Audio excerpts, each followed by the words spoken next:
하나님 아버지와 우리 주 예수 그리스도로부터 오는 은혜와 평강이 이 자리에 계신 여러분과 함께 하시길 주님의 이름으로 축원합니다. 특별히 코로나 때문에 지금 교회 못 오시고 인터넷으로 저희가 오늘 비대면 예배로 하고 있는데요, 인터넷을 통해서 함께 이 예배에 참여하시는 우리 교우 여러분들에게도 동일한 하나님의 은혜가 함께 하시길 바랍니다. 그래도 우리 인사는 좀 해야 될 것 같아요. 몇 분 안 오셨지만 우리 서로를 둘러보면서 잘 오셨습니다 이렇게 인사하시고요. 또 가족들, 지금 인터넷을 통해서 함께 예배 드리고 있는 우리 가족들, 그리고 혼자 계신 분들이라도 할지라도 우리 서로 옆에 분들하고 같이 인사를 좀 하셨으면 좋겠습니다. 평안하셨습니까? 네, 잘 오셨습니다. 오늘은 교회력으로 한 해의 첫날이 되는 대림절입니다. 이제 4번의 주일만 지나면 성탄절이 오기 때문에 교회 분위기는 점점 통상적으로 소풍 가는 아이들처럼 점점 그 분위기가 고조됩니다. 대림절과 관련된 루터교의 전통이 참 여러 가지 있죠. 성탄트리가 아주 대표적인데요, 다른 곳은 성탄트리를 굉장히 멋있게 해놓겠지만 루터교회에서 성탄트리는 사실은 매번 처음에 이렇게 황폐한 모습으로 있다가 점점점 그 장식을 더해가기도 합니다. 어찌되었던 마틴 루터가 동네 어린이들을 위해서 시작했다고 하는 이 성탄트리가 이제는 루터 교회 것만 아니라 교파를 초월해서 모든 교회의 성탄절의 상징이 되었습니다. 이것 말고도 대림초 그리고 대림화환도 루터 교회 대림절 유산 중에 하나이죠. 19세기 독일의 요한 힌리 비에른 목사님이 고아들을 위해서 나무에 장식을 하고 매일 초를 하나씩 키워나가던 거기에서 유래를 했다고 합니다. 또 하나를 더 꼽으면 대림절 우리나라 교회에서는 그리 대중적이지는 않지만 기독교 역사가 오래된 그 서구 유럽에서는 이 시기에 아이들한테 선물을 하나 주는데 달력을 하나 선물을 줍니다. 일명 대림 달력이라고 하는 것을 주게 되는데요, 아이들이 이것을 대림절이 되면 굉장히 기다립니다. 왜냐하면 이 대림절 달력에는 대림절부터 해서 성탄절까지 그 날짜가 이렇게 쭉 적혀 있는데요, 그 날짜가 약간 이렇게 날짜 속이 이만큼 비어 있습니다. 그래서 판지를 딱 뜯으면 그 안에 여러 가지 선물들이 담겨 있습니다. 초콜릿부터 시작해서 작은 장난감 이런 것이 달려 있죠. 그래서 이 선물도, 그 안에 담겨 있는 선물도 매우 다양하기 때문에 이 대림절이 오면 아이들이 이 대림절 달력을 꼭 받는 것으로 그렇게 알고 있습니다.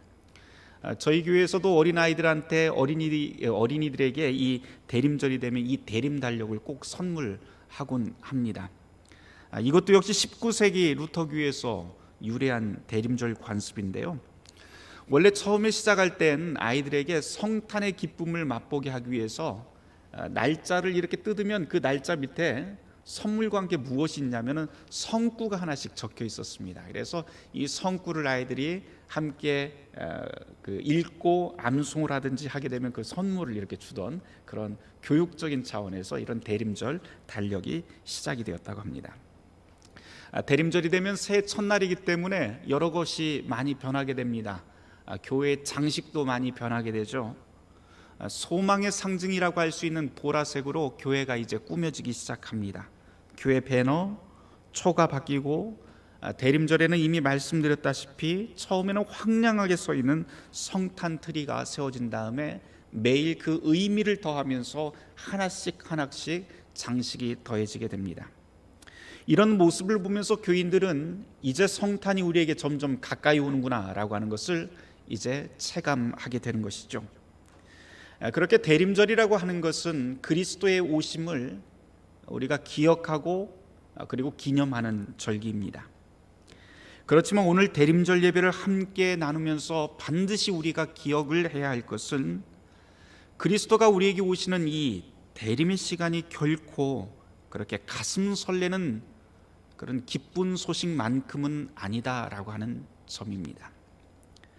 그리스도가 오시는 그리스도의 오심을 기다리는 대림의 중심에는 늘 깊은 상처가 있었다라고 하는 것을 놓친다면 오늘 우리는 대림절의 의미를 모두 다 상실하는 것과 마찬가지가 되어버릴 것입니다.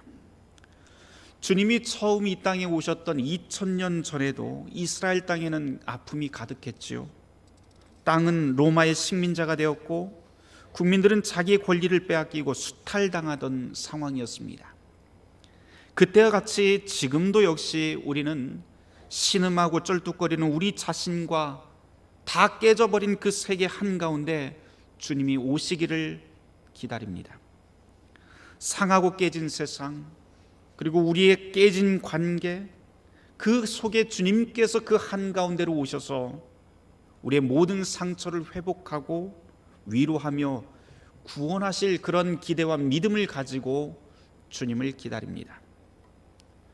이번 주 우리가 함께 읽었었던 교회력 모든 말씀들이 바로 이런 깊은 상처를 담아내고 있습니다. 서신서로 함께 읽었었던 고린도전서 1장 7절에서 바울은 이렇게 고백을 하지요. 너희가 모든 은사의 부족함이 없이 우리 주 예수 그리스도의 나타나심을 기다림이라 라고 말입니다.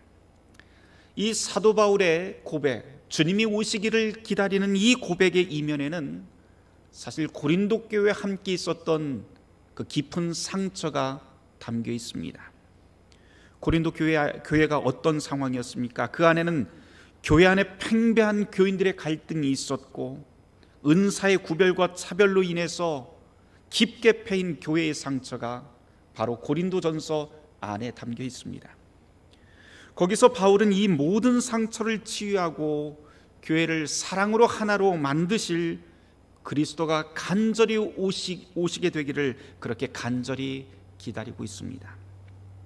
그러니 주님을 기다린다는 것, 그것은 우리에게 닥친 모든 문제가 완전히 끝나기를 기다리는 종말의 기원이기도 합니다. 그만큼 바울이 직면한 교회의 문제는 자기의 힘으로 또한 그 누구의 힘으로도 해결할 수 없을 정도로 심각하다고 하는 그런 고백이기도 했지요. 그러니 주님 오심을 기다린다는 것은 우리의 모든 능력의 임계점이 도달했다고 하는 그런 비극의 선언이기도 합니다. 교회력 서신서만 이런 배경을 가지고 있는 것 아닙니다. 오늘 우리는 구약의 말씀으로 이사야 64장 1절에서부터 9절까지 말씀을 읽었죠. 그런데 이 본문도 역시 똑같습니다. 사실 우리가 함께 읽었었던 이 이사야 64장의 이 말씀은 63장 7절부터 64장 12절까지 이어지는 하나의 큰 본문인데요, 이 큰 본문이 담고 있는 가장 큰 주제는 탄식입니다. 하나님을 향한 원망입니다. 지금 하나님의 백성이 끔찍한 포로 생활 가운데 있는데 어째서 하나님은 이 탄식의 소리를 듣지도 않고 돌아보지도 않습니까? 라고 하는 그 탄식이 바로 이사야 64장의 말씀입니다. 그러니 이것은 하나님을 향한 하소연, 하나님을 향한 원망이지요. 이사야 64장에서 비참한 현실에 던져진 기도자의 모습을 우리는 보게 되지요. 제가 오늘 우리가 함께 읽은 그 본문을 조금 다른 번역으로 다시 읽어보도록 하겠습니다. 주님께서 하늘을 찢고 내려오시면 산들이 주님 앞에서 떨 것입니다. 마치 불이 섭을 사르듯 불이 물을 끓이듯 할 것입니다. 주님의 대적들에게 당신의 이름을 알게 하시고 이방 나라들이 주님 앞에서 떨게 하여 주옵소서. 주님께서 친히 내려오셔서 우리가 예측하지 못한 놀라운 일을 하셨을 때 산들이 주님 앞에 떨었습니다. 이사야 64장 1절에서부터 3절까지 말씀입니다. 제가 이번 주에 이 본문을 묵상하다가 이사야가 가장 비참하게 생각했던 것이 무엇일까 한번 깊게 생각해 보았습니다. 아마 제가 이 글을 썼다면 가장 속상한 것은 이런 것이 아닐까 싶습니다. 하나님이 왜 나에게서 그런 거리두기를 하실까? 라고 말입니다. 하나님이 왜 이렇게 나에게 멀리 떨어져 있을까? 하나님 참 야속합니다 라고 하면서 이런 기도문을 썼을 것 같습니다.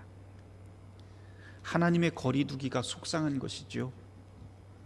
하나님은 지금 하늘 위에 계시니까 땅에 있는 우리와 너무나도 거리가 멀어서 우리의 기도 소리가 들리지도 않고 지금 부당한 처지를 당하고 있는 그 백성들의 모습도 보이지 않는 것입니까? 그러니 하나님이 우리를 구원할 수 없는 것 아닙니까? 라고 하면서 그 속상함으로 이사야 64장이 쓰여지지 않았을까 싶습니다.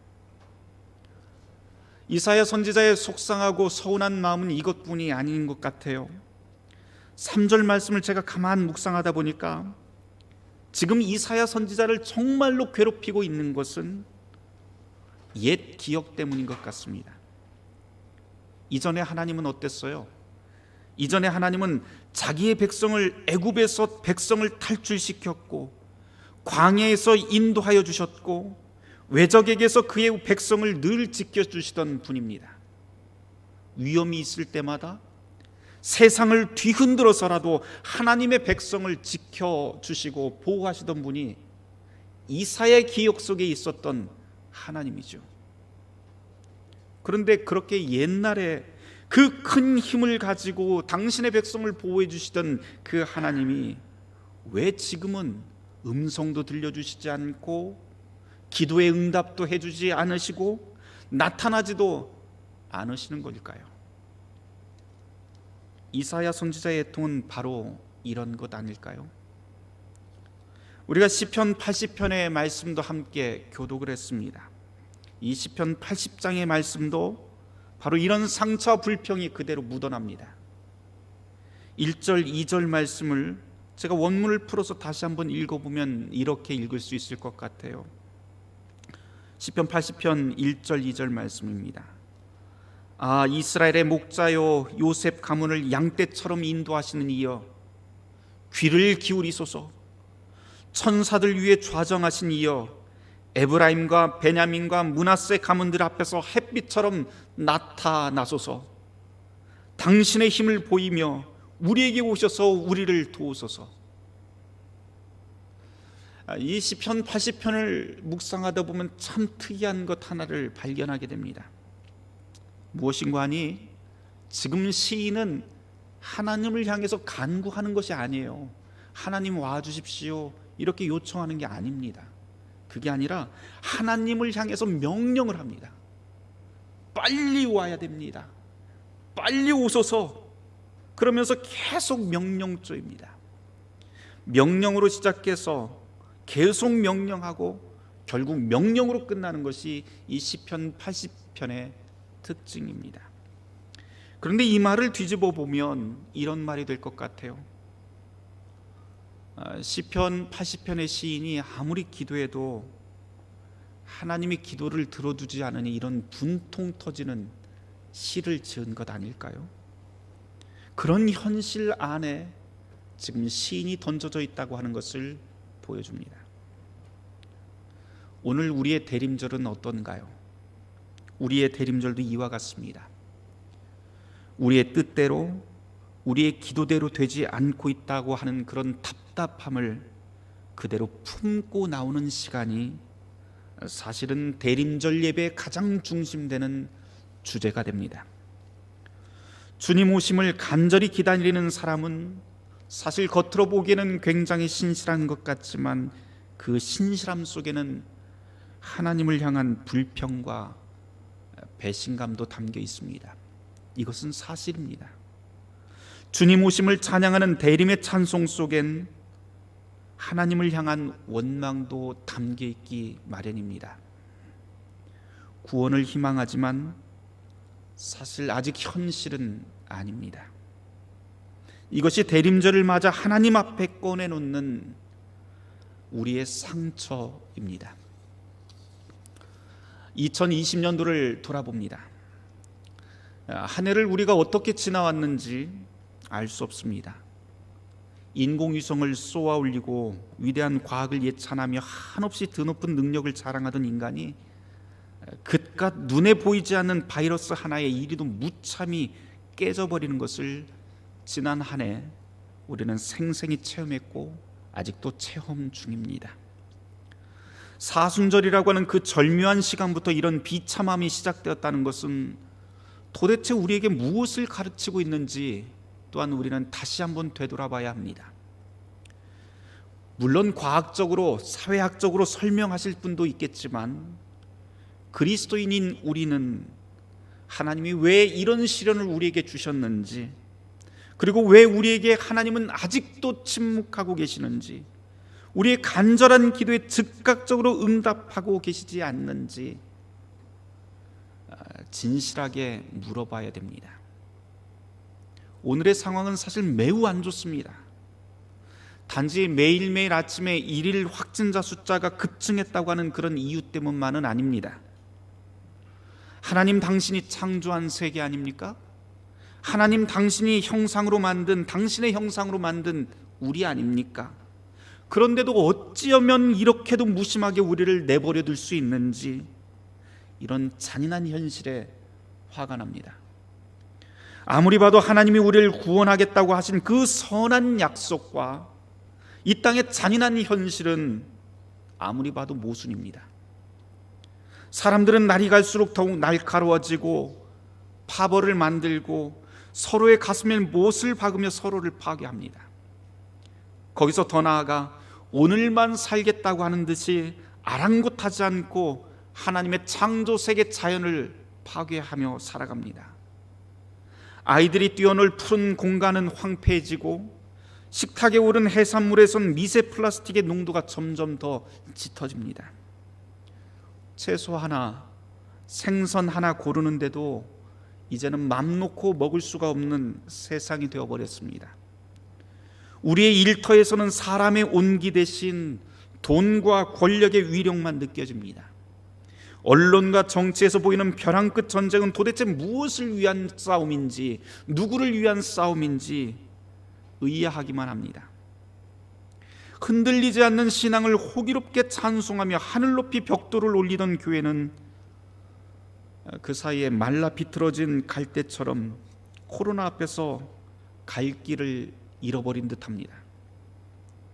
그런데 더 심각한 문제는 이런 우리의 현실을 하나님이 계속 허락하고 있다고 하는 사실입니다. 오늘 교회력 복음서 본문으로 읽은 마가복음 13장 24절 25절에 묘사된 그런 그림이 오늘 우리의 상황을 재현하고 있는 듯합니다. 해가 어두워지고 달이 빛을 내지 않고 별이 하늘에서 추락하고 하늘에 있는 권능이 흔들립니다 라고 말입니다. 정말 더 고통스러운 역설은 하나님에 대한 우리의 믿음이 강하면 강할수록 이런 모순과 아픔을 더 깊이 느끼게 된다고 하는 사실이지요. 교회의 오랜 전통에서 이 대림의 절기가 기도와 금식의 시간이었다고 하는 것은 바로 이런 면에서 중요합니다. 대림의 절기라고 하는 것은 주님이 다시 오실 기대뿐만 아니라 지금 우리에게 오지 않으신 그 주님에 대한 실망도 원망도 함께 숨기지 않도록 우리를 이 예배 가운데 초대합니다. 주님이 우리 가운데 아직 오지 않으셨다고 하는 사실을 진정하게 우리가 진지하게 인정한다면 성탄까지 걸어가는 우리의 시간은 몇 가지 분명한 기도의 제목들이 생겨납니다. 주님, 우리에게 참된 평화와 안식은 왜 그리 멀리 있는 것입니까? 당신이 진정한 평화의 왕으로 성탄하셨다는데 왜 이 세상은 갈등과 전쟁 그리고 아픔이 사라들지 않는 것인가요? 죄와 죽음은 도대체 언제 영원히 삼켜집니까? 이 창조의 세계는 언제까지 이 고통스러운 신음을 계속해야 하는 것인가요? 악인들은 왜 그렇게 가난하고 약한 사람들에게 그리도 혹독한 것입니까? 라고 하는 기도의 제목들이 우리에게 절실하게 다가옵니다. 오늘의 이 대림절은 이처럼 어려운 현실의 질문들을 진지하게 대면하게 합니다. 사랑하는 성도 여러분, 오늘 우리는 대림절 첫 번째 보라색 초를 밝혔습니다. 이 초는 희망의 초입니다. 오늘의 어려운 현실을 그대로 끌어안고 하나님 앞에 올려드리는 그런 기도를 상징하는 초가 대림절 첫 번째 초입니다. 하나님에게 희망이 있다는 것입니다. 이번 대림의 절기 동안 함께 힘을 합쳐 기도하기를 권면해 봅니다. 오늘의 현실, 오늘의 아픔을 그대로 꺼내놓고 각자의 자리에서 기도해 보기를 권합니다. 우리에게서 멀리 계시고 기도를 들어주지 않으며 우리를 돌아보지 않으시는 그 하나님을 원망해도 좋습니다. 하나님께서 그것조차도 우리에게 허락하십니다. 그러나 동시에 이 칠흑 같은 원망을 하나님에 대한 믿음 안에 담아서 기도에 담아 저 희망의 촛불로 태워 하나님께 올려보시길 바랍니다. 단 1분이라도 아침에 일어나서 그리고 저녁 침상에 들면서 단 1분이라도 진지하게 기도하며 하루를 시작하고 하루를 마감해 보시기를 바랍니다. 또한 하루에 한 끼 아니면 일주일에 하루를 정해서 금식하며 주님이 정말 우리 가운데 오시기를 기다리는 그러한 대림의 절기가 되기를 또한 바랍니다. 여러분이 기도하고 금식하는 그 시간, 주님께서는 조용히 여러분의 곁을 지켜주실 것입니다. 우리의 기도가 틀에 박힌 말과 답변으로 얼버무리며 그렇게 가름하는 대신 이 비참한 우리의 현실을 오롯이 담아 주님 오심을 정직하고 진지하게 기다리는 2020년 대림의 절기가 되길 주님의 이름으로 축원합니다. 모든 지각에 뛰어난 하나님의 평강이 그리스도 예수 안에서 너의 마음과 생각을 지키시리라. 아멘.